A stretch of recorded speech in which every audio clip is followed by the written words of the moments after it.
제가 개인적으로 바라는 거는 이재명 대통령이 그런 포부를 가지는 것은 좋은데 좀 더 안전한 길로 갔으면 싶은 거예요. 저는.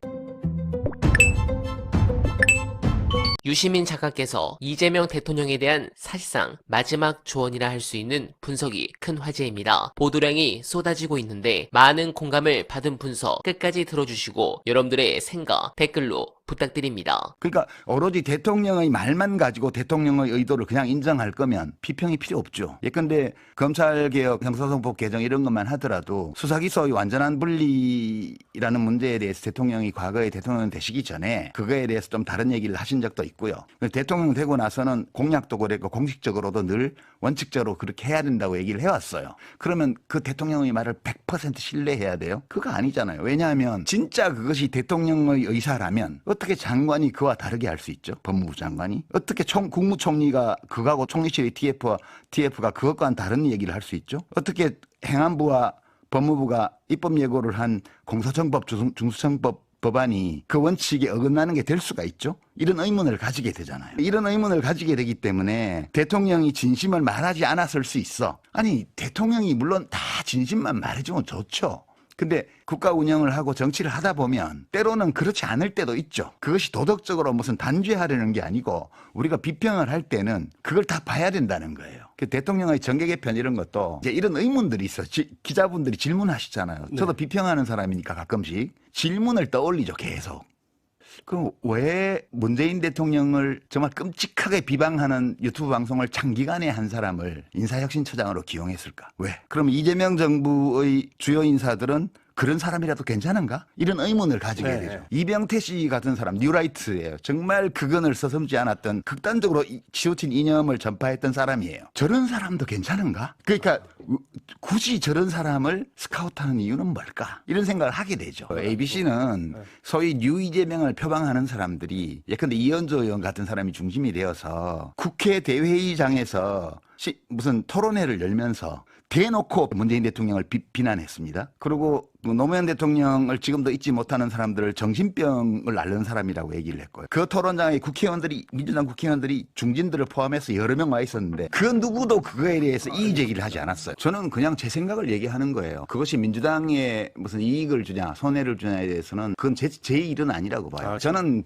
가끔 비평하는 사람으로서 네. 그냥 저의 생각을 얘기하는 거고 그것을 민주당 분들이 어떻게 소화하며 국힘 분들이 어떻게 이용하며 소위 조중동 보수 언론에서 어떻게 활용하고 네. 또는 뭐 요즘 진보 언론이 있는지 모르겠지만 새칭 진보 언론에서 어떻게 비평하는지는 그들의 몫이라고 봐요. 저는. 그러니까 제가 제기하는 문제는 의문이에요. 의문. 왜 어떻게 국회에서 민주당 국회의원들이 그런 짓을 할 수가 있지? 그리고 대통령은 왜 그런 사람들을 가까이 하며 SNS X 계정이나 이런 걸 통해서 리트윗하거나 소위 요새 젊은 사람들은 샤라웃이라 그러는데 그 좋게 띄워주는 리트윗을 하거나 또는 이제 이렇게 링크를 걸어서 이야기를 남길 때 보면 주로 그런 사람들을 해요. 주로. 이게 뭘 의미하는 걸까? 대통령은 도대체 뭘 하려고 하는 것일까? 네. 그리고 소위 뉴 이재명이라고 해서 이제 민주당의 원래의 그런 기본 가치나 이런 것들을 막 공격해야 되는 사람들을 왜 가까이 두는 거지 대통령은? 어떤 생각일까? 그걸 추론해 봐야 돼요. 비평을 하려면. 제가 이제 그런 것들을 다 종합해서 추론해 볼 때 대통령에게는 어떤 뜻이 있는 것 같다. 그게 정계 개편.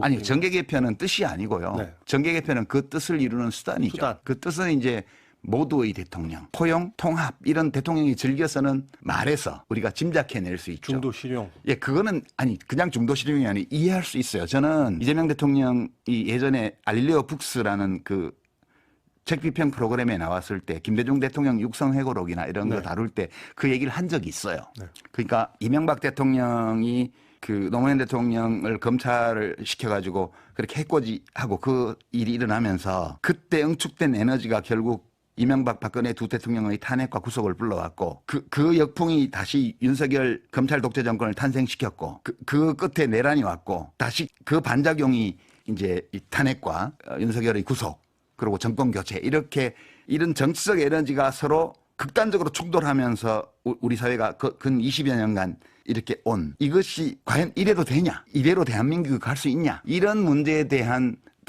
진지한 고민을 토로한 적이 있어요.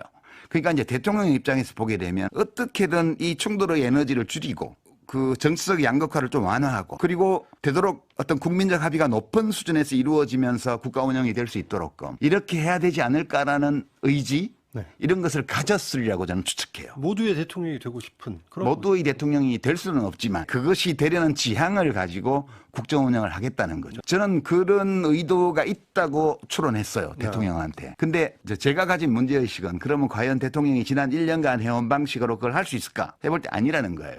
지금까지 1년 동안 대통령이 해온 방식으로는 그 목표를 이룰 수 없을 뿐만 아니라 오히려 자신을 구해주고 검찰 독재에서 이제 정치인 이재명을 구해줬던 국민들의 요구, 지지층의 소망 이런 것들에 어긋나면서 자기 자신의 정치적 기반을 무너뜨리고 진영을 혼돈에 몰아넣고 그리고 스스로도 성공하지 못하고 본인이 생각하는 통합의 정치, 그 좌우의 통합 네. 이런 거를 이루지 못한 채 시도하지 않은 것만 못한 결과가 될 수도 있다. 사실 제가 개인적으로 바라는 거는 이재명 대통령이 그런 포부를 가지는 것은 좋은데 네, 공감합니다. 특히 유 작가께서는 뉴 이재명을 제대로 직격하기 시작했는데 그들과 관련 전날 SNS와 커뮤니티에서 화제가 된 글 보고 드립니다. 저쪽이 바보 같은 게 누군 가슴 뛰는 첫 대통령이 없었는 줄 아나. 인생에서 처음 가슴에 품었던 대통령은 바뀌지가 않는 건데 본인들만 세계의 사랑인 줄 민주 진영에서 극적으로 당선되지 않은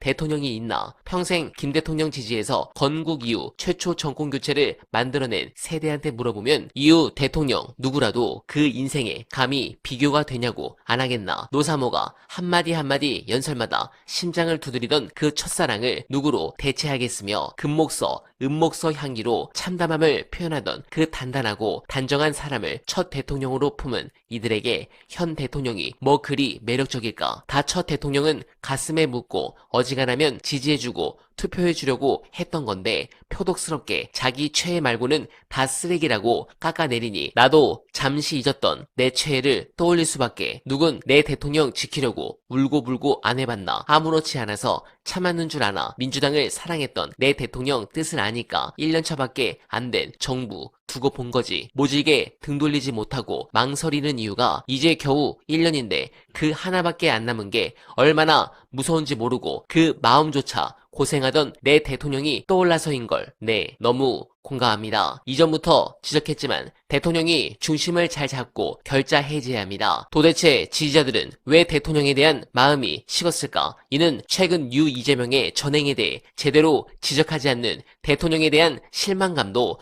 포함돼 있을 것이라 봅니다. 여러분들은 어떻게 생각하십니까? 공감하셨다면 소중한 언알바 후원 부탁드립니다. 댓글에 고정된 언알바 정기 후원과 민주진영 동지가 운영하는 여름두릅 많은 사랑 부탁드리며 언알바는 오늘도 최선을 다하겠습니다. 여러분 고맙습니다.